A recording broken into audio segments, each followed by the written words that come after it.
You're welcome to our case study analysis of SPSS. I mean, using SPSS for research analytics, and we are in the first video we looked at how to transform from CSV file to SPSS file. The transformations from basic transformations from text to code, coding, then breaking into coding the SPSS version and pasting it there. That's the method. There are several methods of doing it. There are several methods of, I just find that easier and much faster. Alright, so in this video we want to look at the next steps to do, and we go ahead.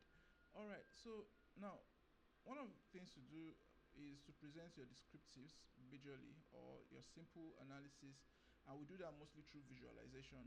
Now what you can do, you can copy the charts here and paste it on your Microsoft Word. It's quite descriptive. You just describe it after pasting. That's a way of doing it, and the charts are colorful and well laid out. The only thing is that they are all pie charts, so you might want to mix it up with bar charts as well. Alright, so let me go to SPSS. Let's see how it's done. Alright, so let's see. First, analyze, run descriptives for frequencies, because they are all ordinal variables. Alright, so let me go back there. Now nominal and ordinal. Well, I can always choose either one, so I'm going to choose nominal for all of them, although some of them are ordinal. But if something is ordinal and you choose nominal, there's no big deal, and if it is nominal and you choose ordinal, no big deal. We have a video on about this in the SPSS course. Okay, just a few seconds more. Yeah, I could leave it as scale, but I really don't like what it appears as. Like, I don't like seeing the scale, the ruler beside a categorical variable. So for my own sake, not for SPSS, I like seeing it that way. You see, now you can see we have the ordinal symbol here. So I'm going to lift everything, Control A, bring them here, come to statistics. I don't need any of these statistics. What I need is charts and bar charts and percentages. Continue. Display frequency tables, yes, then okay. Right, so we have our outputs coming out here. Okay, this is a little bit slow.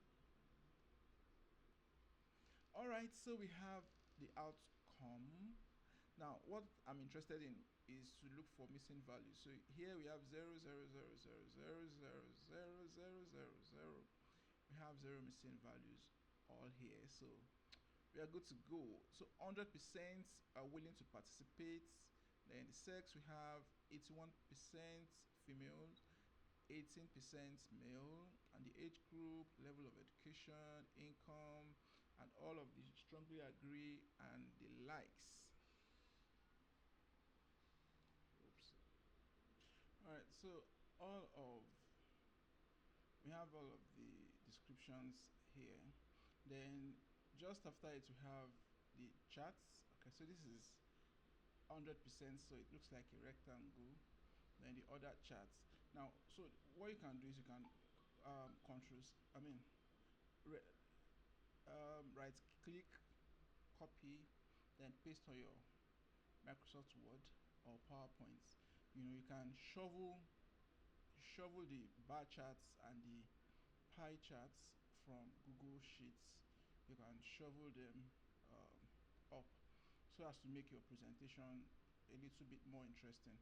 Now in 1 or 2 videos ahead, we would see better ways of presenting this in a more compact form.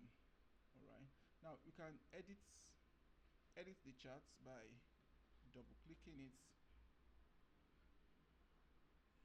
Okay. By double clicking it, and you can double click the bars too, and it gives you options. So I'm looking at fill and border, changing the fill. Okay, so if I'm okay with this, then I close this, and we have the edited charts. All right, so I'm not going to save this. Okay, so since we have the descriptives all together, that's fine. So now we can compute variables. So we go to transform and compute variable. The first one is brands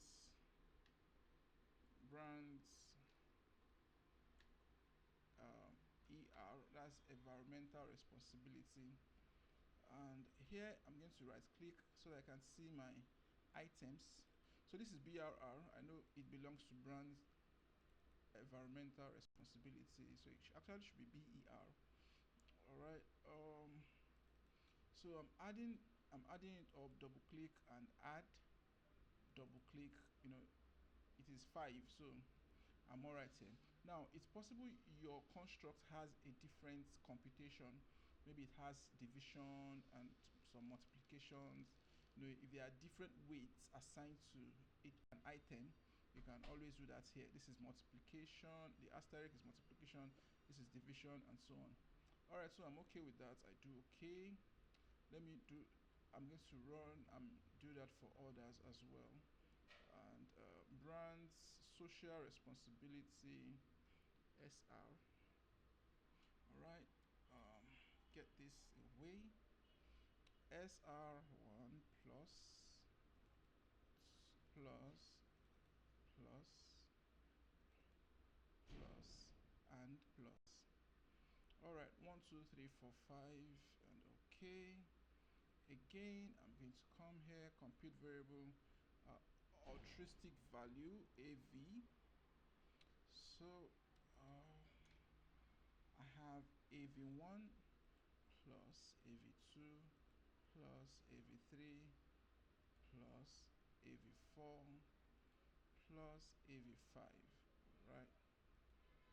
Okay, then the dependent variable, um, that is PB, PB, Control A, clear all this. PB1 plus. Now I recommend that we have same number of items for each construct, right? Because for dependent variable here we have just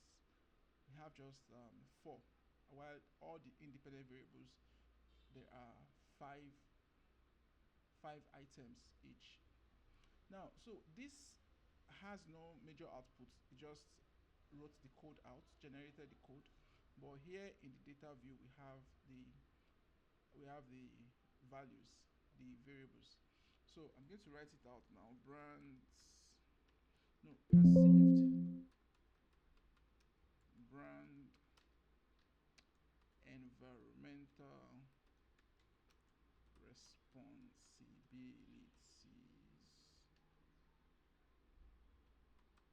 Okay. Perceived brand social responsibilities, customers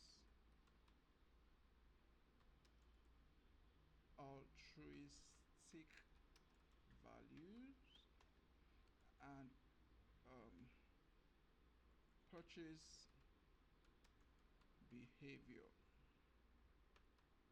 All right, so let's see.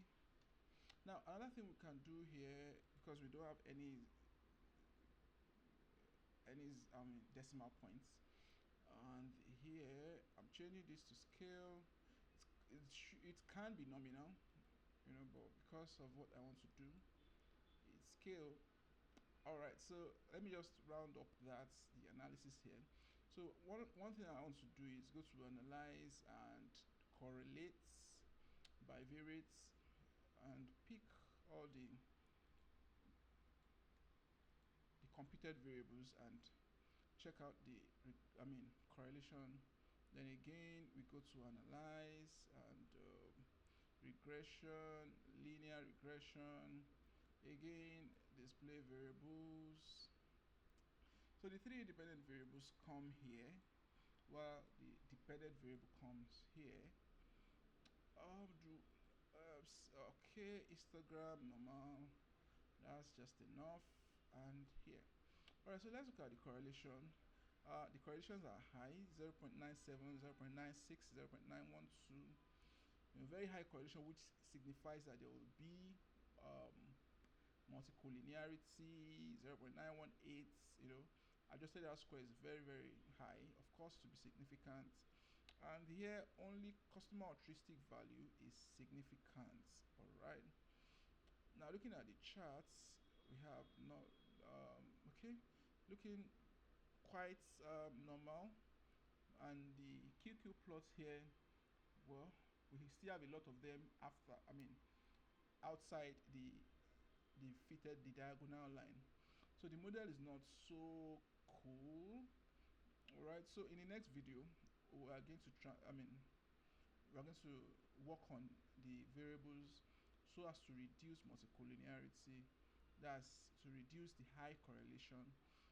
That's some statistics, and so we can get a better performing model. All right, so this is just there about it. If you have correlations that are not so related, maybe 0.7 or less, you can be good with, you can leave your your regression analysis this way. And another thing is some courses might not really, they might